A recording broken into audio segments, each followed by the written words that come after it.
সুপ্রিয় দর্শক, আসসালামু আলাইকুম। সবাইকে স্বাগত জানাচ্ছি আজকে গুরুত্বপূর্ণ সংবাদে। প্রথমে জানিয়ে দিচ্ছি সংবাদ শিরোনাম, পরে বিস্তারিত। আসুন দেশটাকে নতুন করে গড়ে তোলার চেষ্টা করি, তারেক রহমান। এদিকে মরে না গেলে লড়ে যাব, রুমিন ফারহানা। অপরদিকে জামায়াত এনসিপি জোট, সংস্কারের রাজনীতি নাকি আদর্শের আপস। আরও থাকছে আজীবন আওয়ামী লীগের পাশে থাকার ঘোষণা দেওয়া জসিম এবার বিএনপির প্রার্থী। এবং সবশেষে থাকছে হাদির হত্যাকারীদের গ্রেফতারের তথ্য ভিত্তিহীন, বলল পশ্চিমবঙ্গ পুলিশ। শুনছিলেন সংবাদ শিরোনাম, এখন বিস্তারিত। তার আগে ছোট্ট একটি আবেদন, যদি আপনি ন্যায় ও মানবতার পক্ষে থাকেন, লাইক দিন। বাংলাদেশে সুষ্ঠু নির্বাচন দেখতে চাইলে কমেন্টসে লিখে জানান বাংলাদেশে শান্তি চাই, আর সাবস্ক্রাইব করুন আমাদের চ্যানেলটি, কারণ আমরা বলি সেই কথা যা অনেক মিডিয়া আড়াল করে। এখন চলুন বিস্তারিত দেখা যাক। আসুন দেশটাকে নতুন করে গড়ে তোলার চেষ্টা করি, তারেক রহমান। বাংলাদেশ জাতীয়তাবাদী দলের বিএনপির ভারপ্রাপ্ত চেয়ারম্যান তারেক রহমান নেতাকর্মীদের উদ্দেশ্যে বলেছেন, যার যতটুকু অবস্থান আছে আসুন তা নিয়ে দেশটাকে নতুন করে গড়ে তোলার চেষ্টা করি। তিনি বলেন, যার পক্ষে যতটুকু সম্ভব আমরা সচেষ্ট হই। কোথাও যদি রাস্তায় এক টুকরো কাগজ পড়ে থাকে, ময়লা হয়ে থাকে, তা আমরা সরিয়ে দেব। এভাবে ছোট ছোট কাজের মাধ্যমে আসুন আমরা দেশটাকে গড়ে তুলি। মায়ের জন্য সকলের কাছে দোয়া চেয়ে তারেক রহমান বলেন, সকলে ভালো থাকবেন। আমার জন্য ও দেশনেত্রী বেগম খালেদা জিয়ার জন্য সবাই দোয়া করবেন। আজ সোমবার ২৯ ডিসেম্বর দীর্ঘ ১৭ বছর পর নয়াপল্টন কার্যালয়ে আসেন তারেক রহমান। বিকেল ৪টায় হাজারো নেতাকর্মীদের ভিড় ঠেলে তিনি দলের কেন্দ্রীয় কার্যালয়ে প্রবেশ করেন। দোতলায় গিয়ে সোজা চলে আসেন বারান্দায়। সেখানে দাঁড়িয়ে নেতাকর্মীদের সালাম দিয়ে হাত নেড়ে শুভেচ্ছা জানান এবং নেতাকর্মীদের উদ্দেশ্যে কথা বলেন তারেক রহমান। বিএনপির কেন্দ্রীয় কার্যালয়ের সামনে উপস্থিত নেতাকর্মীদের উদ্দেশ্যে বিএনপির ভারপ্রাপ্ত চেয়ারম্যান বলেন, ১ মিনিট কথা বলি আপনাদের উদ্দেশ্য। আজকে কোনো দলীয় কর্মসূচি নেই। যেদিন আনুষ্ঠানিক কর্মসূচি থাকবে সেদিন বক্তব্য রাখব। শুধু এতটুকু বলবো, যার যতটুকু অবস্থান আছে আসুন দেশটাকে নতুন করে তোলার চেষ্টা করি। সবাই ভালো থাকবেন। এ সময় নেতাকর্মীরা তারেক রহমানকে স্বাগত জানিয়ে স্লোগান ধরতে থাকেন, তারেক রহমান বীরের বেশে আসছে ফিরে বাংলাদেশে। তারেক রহমানের আগমন, শুভেচ্ছা, স্বাগতম। তারেক রহমান এসেছে, রাজপথ হাসছে। বাংলাদেশের প্রাণ তারেক রহমান। এর আগে বেলা ৩টায় তারেক রহমান গুলশান অ্যাভিনিউর বাসভবন থেকে দলের কেন্দ্রীয় কার্যালয়ের উদ্দেশ্যে রওনা করেন। বিএনপির কেন্দ্রীয় কার্যালয়ে তারেক রহমান বিকেল ৪টায় এসে পৌঁছলে দলের সিনিয়র যুগ্ম মহাসচিব অ্যাডভোকেট রুহুল কবির রিজভী ও কোষাধ্যক্ষ রশিদুজ্জামান মিল্লাত ফুল দিয়ে ভারপ্রাপ্ত চেয়ারম্যানকে অভ্যর্থনা জানান। এ সময় উপস্থিত ছিলেন বিএনপির চেয়ারপারসনের উপদেষ্টা বীর মুক্তিযোদ্ধা আব্দুস সালাম ও দলের যুগ্ম মহাসচিব হাবিবুন নবী খান সোহেল এবং দলের অঙ্গ ও সহযোগী সংগঠনের কেন্দ্রীয় নেতৃবৃন্দ, কেন্দ্রীয় কার্যালয়ের কর্মকর্তা কর্মচারী উপস্থিত। এদিকে তারেক রহমানের আগমনকে কেন্দ্র করে বর্ণিল সাজে সাজানো হয়েছে দলীয় কার্যালয়। দলটির হাজার হাজার নেতাকর্মী সকাল থেকেই নয়াপল্টন এলাকায় জড়ো হতে থাকে। তাদের মধ্যে ব্যাপক উৎসাহ, উদ্দীপনা ও প্রাণচাঞ্চল্য দেখা যাচ্ছে। সিএসএফ ঘিরে রেখেছে পুরো কার্যালয়। এছাড়াও পুরো নয়াপল্টন এলাকায় শৃঙ্খলা বাহিনীর রয়েছে কঠোর নজরদারি।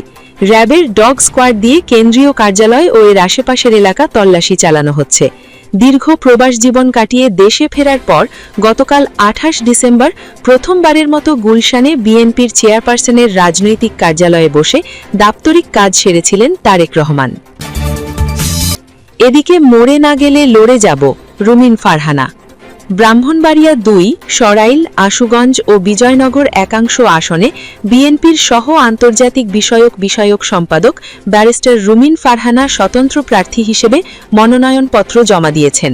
সোমবার ২৯ ডিসেম্বর সরাইল উপজেলা নির্বাহী আধিকারিক ও সহকারী রিটার্নিং কর্মকর্তা মোহাম্মদ আবু বক্কর সরকারের কাছে মনোনয়নপত্র জমা দেন। মনোনয়ন জমা শেষে সাংবাদিকদের উদ্দেশ্যে রুমিন ফারহানা বলেন, আল্লাহর পরিকল্পনা মানুষের বোঝার বাইরে। আল্লাহর এই পরিকল্পনায় 1973 সালে আমার বাবা এই আসনে আওয়ামী লীগের জোয়ারের বিপক্ষে স্বতন্ত্র নির্বাচন করেছিল। আজ 2026 সালে এসে ধানের শীষের গণজোয়ারের বিপক্ষে স্বতন্ত্র প্রার্থী হিসেবে আমি নির্বাচন করছি। শেষ পর্যন্ত নির্বাচনে লড়বেন কিনা এই প্রশ্নের জবাবে তিনি আরও বলেন, মরে না গেলে লড়ে যাব। এই আসনে বিএনপির দলীয় মনোনয়ন প্রত্যাশীদের মধ্যে একজন ছিলেন ব্যারিস্টার রুমিন ফারহানা। বিএনপির জোটের প্রার্থী হিসেবে মনোনয়ন পেয়েছেন জমিয়েতে উলেমায়ে ইসলাম বাংলাদেশের সিনিয়র সহসভাপতি আল্লামা জুনায়েদ আল হাবিব। তিনি ব্রাহ্মণবাড়িয়া জেলা বিএনপির সাধারণ সম্পাদক মোহাম্মদ সিরাজুল ইসলাম সহ সরাইল ও আশুগঞ্জ উপজেলা বিএনপি নেতাকর্মীদের নিয়ে মনোনয়ন জমা দিয়েছেন। এই আসনে জামায়াত ইসলামের মনোনীত প্রার্থী হিসেবে মনোনয়ন জমা দিয়েছেন ব্রাহ্মণবাড়িয়া জেলা আমির মাওলানা মুবারক হোসেন সহ বিএনপির আরেক স্বতন্ত্র প্রার্থী এসএন তরুণ দে সহ ৮ জন। অপরদিকে জামায়াত এনসিপি জোট সংস্কারের রাজনীতি নাকি আদর্শের আপস? রাষ্ট্র সংস্কারের লক্ষ্যকে সামনে রেখে জাতীয় নাগরিক পার্টির এনসিপি জামায়াতে ইসলামের সঙ্গে জোট করার সিদ্ধান্ত রাজনৈতিক অঙ্গনে নতুন আলোচনার জন্ম দিয়েছে। জাতীয় ঐক্যমত্য বৈঠকে এই সমঝোতার বিষয়টি প্রকাশ্যে এলেও এনসিপি নেতৃত্ব জোর দিয়ে বলছে, এই জোটের কেন্দ্রবিন্দুতে কোনো আদর্শগত আপস নয়, বরং রাষ্ট্র সংস্কারই। দলটির নেতাদের মতে তাদের প্রধান লক্ষ্য হল জুলাই সনদ বাস্তবায়ন এবং আসন্ন গণভোটে হ্যাঁ ভোটের নিরঙ্কুশ বিজয় নিশ্চিত করা। এনসিপির দাবি, এই সংস্কার কর্মসূচিতে জামায়াত ও তাদের মিত্র দলগুলি সমর্থন দিচ্ছে, অথচ বিএনপি ধীরে ধীরে একটি সংস্কার বিরোধী অবস্থানে চলে গেছে। এনসিপির বিশ্বাস, সংস্কারের পক্ষে থাকা ভোটগুলো যদি এক ব্যালটে আনা যায় তাহলে গণভোটে হ্যাঁ ভোটের জয় সহজ হবে এবং একই সঙ্গে রাষ্ট্রের মৌলিক সংস্কারগুলো দ্রুত বাস্তবায়নের পথ প্রশস্ত হবে। গতকাল দ্য ডেইলি স্টারকে দেওয়া সাক্ষাৎকারে এনসিপির সিনিয়র যুগ্ম আবাহক আরিফুল ইসলাম আদিব বলেন, গণতান্ত্রিক জোটের ভেতরে থেকে সংস্কার প্রস্তাব বাস্তবায়নে আমরা রাজনৈতিকভাবে একমত হয়েছি। এর ফলে জুলাই অভ্যুত্থানের রাজনৈতিক সমঝোতা বাস্তবায়নে ৮ থেকে 10টি দলের ভূমিকা আরও শক্তিশালী হবে। তিনি আরও বলেন, একই সঙ্গে আমরা জুলাই অগস্টের গণহত্যার বিচার, মৌলিক সংস্কার বাস্তবায়ন, আধিপত্যের বিরুদ্ধে প্রতিরোধ এবং বাংলাদেশের স্বাধীনতা ও সার্বভৌমত্ব রক্ষায় সবাইকে আরও কার্যকর ভূমিকা রাখতে উৎসাহিত করতে পারব। এই কারণেই আমরা জোটের পথে এগিয়েছি। গতকাল প্রায় ১৩০ জন এনসিপি নেতা দলের আবাহক নাহিদ ইসলামের কাছে একটি সমর্থনপত্র জমা দেন। সেখানে জোটে যাওয়ার সিদ্ধান্তের প্রতি সংহতি ও সমর্থন জানানো হয়।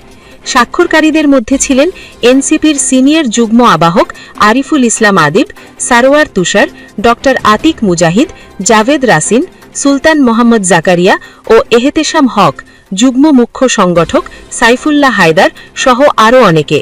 তারা লেখেন, দলীয় স্বার্থ, জাতীয় স্বার্থ ও গণতান্ত্রিক রূপান্তরের বৃহত্তর লক্ষ্যকে সামনে রেখে এনসিপি যদি কোনো দলীয় দল বা জোটের সঙ্গে নির্বাচনী সমঝোতা বা জোট গঠনের সিদ্ধান্ত গ্রহণ করে, সে বিষয়ে আমাদের পূর্ণ সমর্থন ও সম্মতি রয়েছে। তারা আশা প্রকাশ করেন, দূরদৃষ্টি সম্পন্ন নেতৃত্ব ও রাজনৈতিক প্রজ্ঞার মাধ্যমে আবাহক দলকে ঐক্যবদ্ধ ও শক্তিশালী রাখবেন এবং জনগণের আস্থা আরও সুদৃঢ় করবেন। সারোয়ার তুষার এই প্রতিবেদককে বলেন, বিএনপির সঙ্গে জোট আলোচনা ভেস্তে গেছে, কারণ ঐক্য ও জোট গড়ে ওঠে দল হিসেবে ব্যক্তিকেন্দ্রিক পছন্দের ভিত্তিতে নয়। তার ভাষায়, হয়তো অন্য দলগুলি নির্দিষ্ট কিছু ব্যক্তির প্রতি আগ্রহী ছিল, পুরো দলটির প্রতি নয়। কিন্তু জামায়াতের সঙ্গে জোট মানে দুটি দল সরাসরি একসঙ্গে আসা। নির্বাচনের পর নিরাপত্তার বিষয়টিও বিবেচনায় ছিল বলে জানান এনসিপি নেতারা। তাদের দাবি, মাঠ পর্যায়ে বিএনপি কর্মীদের হাতে এনসিপির কর্মীরা হয়রানির শিকার হচ্ছেন। জামায়াতের সঙ্গে জোট করলে আমাদের তৃণমূল কর্মীদের সুরক্ষা নিশ্চিত করা সহজ হবে। দলটির নেতারা বলেন, বিএনপি ধীরে ধীরে মধ্যপন্থী বাম রাজনীতির দিকে ঝুঁকছে এবং আওয়ামী লীগ নির্বাচনী মাঠ থেকে সরে যাওয়ায় যে ভোট ব্যাংক খালি হয়েছে সেটি দখলের চেষ্টা করছে। এতে মধ্যপন্থী ডান রাজনীতির জায়গাটি ফাঁকা হয়ে পড়েছে। এনসিপির একটি সূত্র জানায়, ছাত্র সংসদ নির্বাচনগুলোতে দলের ভরাডুবি ছিল আত্মসমালোচনার বড় মুহূর্ত। সারোয়ার তুষার বলেন, এই ফল আমাদের জোটের প্রয়োজনীয়তা নিয়ে নতুন করে ভাবতে বাধ্য করেছে।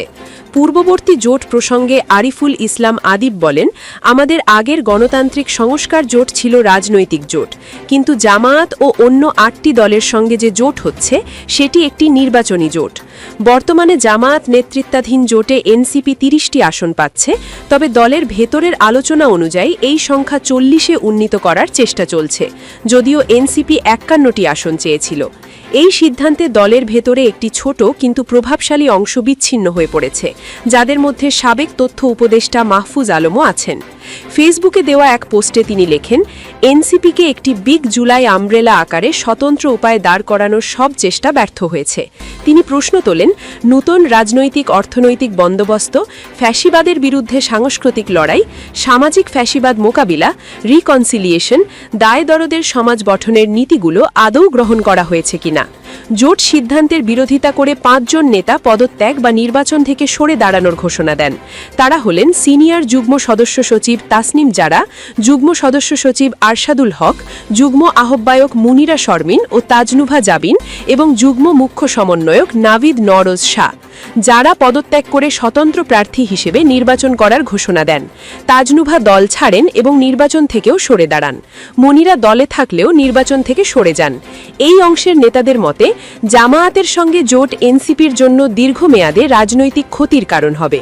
পদত্যাগের ঘোষণায় তাজনুভা জাবিন লেখেন, আপনারা অনেকে ভাবছেন হয়তো জামায়াতের সাথে জোটে ঐতিহাসিক কারণ বা নারী বিষয়ের কারণে আমার আপত্তি। এর চেয়েও ভয়ঙ্কর যে কারণ সেটা হলো যে প্রক্রিয়ায় এটা হয়েছে এটাকে রাজনৈতিক কৌশল, নির্বাচনী জোট ইত্যাদি লেবেল দেওয়া হচ্ছে। আমি বলবো এটা পরিকল্পিত, এটাকে সাজিয়ে এ পর্যন্ত আনা হয়েছে।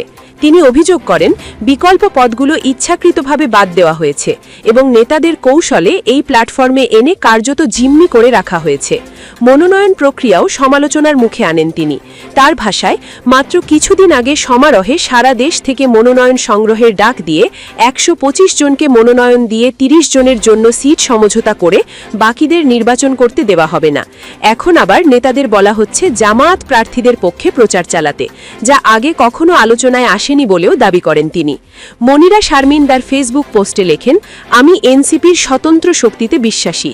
দলের প্রতি আমার কমিটমেন্ট আমি ভাঙি নাই, কিন্তু এই মুহূর্তে দলের প্রতি কমিটমেন্টের চেয়ে আমার গণ অভ্যুত্থানের প্রতি কমিটমেন্ট ও দেশের মানুষের প্রতি কমিটমেন্ট বড় হয়ে দাঁড়িয়েছে। নাভিদ নওরোজ শাহ লেখেন, তিনি নির্বাচন থেকে সরে দাঁড়ালেও এনসিপিতে থেকে জুলাই সনদের পক্ষে হ্যাঁ ভোটের প্রচার চালিয়ে যাবেন। এদিকে সিনিয়র যুগ্ম আহ্বায়ক সামান্থা শারমিন তার ফেসবুক পোস্টে স্পষ্ট করে উল্লেখ করেন, জামায়াতে ইসলামীর মতো রাজনৈতিক অবস্থান ও আদর্শের দলের সঙ্গে যে কোনো ধরনের সহযোগিতার মূল্য এনসিপিকে চড়া দামে দিতে হবে। তার মতে, ন্যায় বিচার, সংস্কার এবং গণপরিষদ নির্বাচনের মাধ্যমে দ্বিতীয় প্রজাতন্ত্র গঠনের প্রশ্নে ঐক্যমত্য ছাড়া কোনো রাজনৈতিক জোট গ্রহণযোগ্য হতে পারে না। আরও থাকছে, আজীবন আওয়ামী লীগের পাশে থাকার ঘোষণা দেওয়া জসিম এবার বিএনপির প্রার্থী। চট্টগ্রাম 14 চন্দনাইশ সাতকানিয়া আংশিক আসনে বিএনপির মনোনয়ন পেয়েছেন ব্যবসায়ী জসিম উদ্দিন আহমেদ। যদিও বিএনপির কেন্দ্রীয় দপ্তর থেকে এখনও আনুষ্ঠানিক ঘোষণা আসেনি, তবে বিএনপির নির্ভরযোগ্য সূত্র দাবি করেছে ধানের শীষ প্রতীকের প্রার্থী তালিকায় জসিম উদ্দিন আহমেদের নাম রয়েছে। মনোনয়নের খবর প্রকাশের পরপরই সামাজিক যোগাযোগ মাধ্যম ফেসবুকে জসিমের অতীতের কার্যক্রম নিশ্চিত আওয়ামী লীগ ঘনিষ্ঠ বিভিন্ন বক্তব্য ও ছবি নতুন করে ছড়িয়ে পড়েছে। এতে রাজনৈতিক অঙ্গনে তীব্র সমালোচনা ও বিতর্কের সৃষ্টি হয়েছে। এসব ছবিতে তাকে আওয়ামী লীগের শীর্ষ নেতাদের সঙ্গে ঘনিষ্ঠভাবে দেখা যায়। জানা গেছে, 2024 সালের বিতর্কিত উপজেলা পরিষদ নির্বাচনে জসিম উদ্দিন আহমেদ উপজেলা চেয়ারম্যান পদে নির্বাচন করেন। ওই নির্বাচন সময় একটি সভায় তাকে বলতে শোনা যায়, এই গাছবাড়িয়া ও চন্দনাইশ ছাত্রলীগ, যুবলীগ ও আওয়ামী লীগ সহ দলমত নির্বিশেষে আমি মৃত্যুর আগ পর্যন্ত ইনশাআল্লাহ আপনাদের সাথেই থাকব। এই সময় উপস্থিত ছাত্রলীগ ও যুবলীগের নেতাকর্মীরা জয় বাংলা, জয় বঙ্গবন্ধু, জসিম ভাই এগিয়ে চলো, আমরা তোমার সাথে, জসিম ভাইয়ের কিছু হলে জ্বলবে আগুন ঘরে ঘরে এমন স্লোগান দিলে তাকেও তাতে কণ্ঠ মেলাতে দেখা যায়। অভিযোগ রয়েছে, আওয়ামী লীগের সাধারণ সম্পাদক ওবায়দুল কাদের, সাবেক স্বরাষ্ট্রমন্ত্রী আসাদুজ্জামান কামাল, সাবেক পররাষ্ট্রমন্ত্রী হাসান মাহমুদ ও নগর যুবলীগ নেতা হেলাল জসিমউদ্দিন বাবরের সঙ্গে জসিমের ঘনিষ্ঠ সম্পর্ক রয়েছে। এসব নেতার সঙ্গে তার একাধিক ছবি সামাজিক যোগাযোগ মাধ্যমে ছড়িয়ে পড়েছে।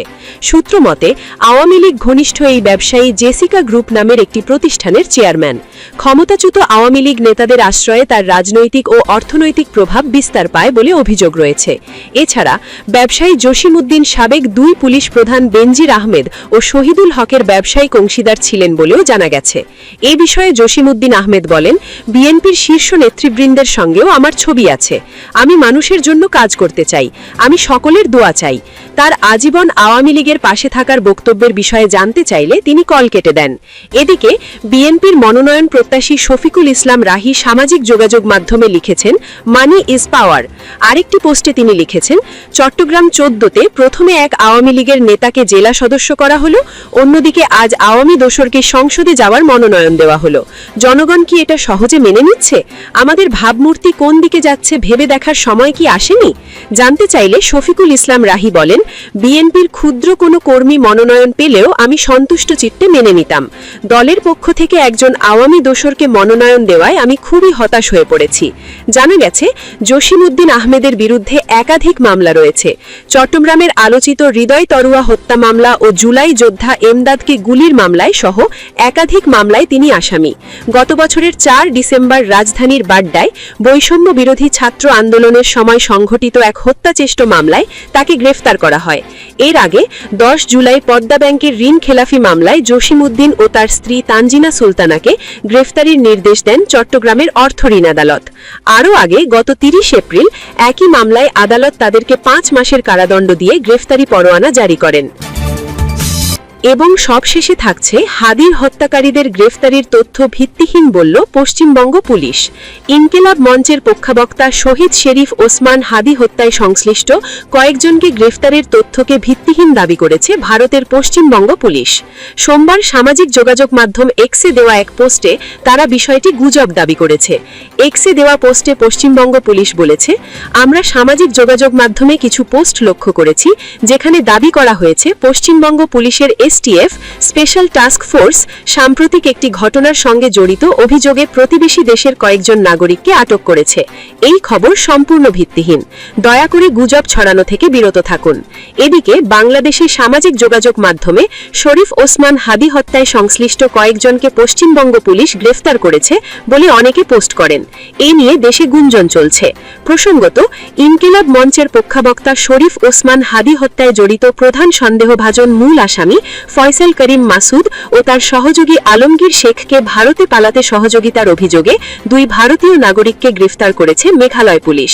তারা হলেন পূর্তি ও সামি। রবিবার ডিএমপির মিডিয়া সেন্টারে আয়োজিত একটি সংবাদ সম্মেলনে এসব তথ্য জানিয়েছে ঢাকা মহানগর পুলিশ। ডিএমপির অতিরিক্ত কমিশনার এস.এন. নজরুল ইসলাম বলেন, হাদির হত্যাকাণ্ডটি পূর্ব পরিকল্পিত।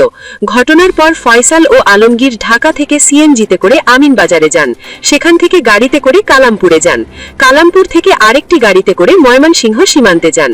সেখানে ফয়সাল ও আলমগীরকে গ্রহণ করে ফিলিপ স্নাল ও সঞ্জয়। তারা সীমান্তে অবৈধভাবে মানুষ পার করেন। পরে ফিলিপ দুজনকে ভারতের মেঘালয় রাজ্যে নিয়ে যান। নজরুল ইসলাম বলেন, ফিলিপ ফয়সাল ও আলমগীরকে ভারতের তুরা নামক স্থানে নিয়ে যান। সেখানে ভারতীয় নাগরিক পূর্তির কাছে দুজনকে পৌঁছে দেন। পরে সামি নামের এক ব্যক্তির গাড়িতে করে সেখান থেকে পালিয়ে যান তারা।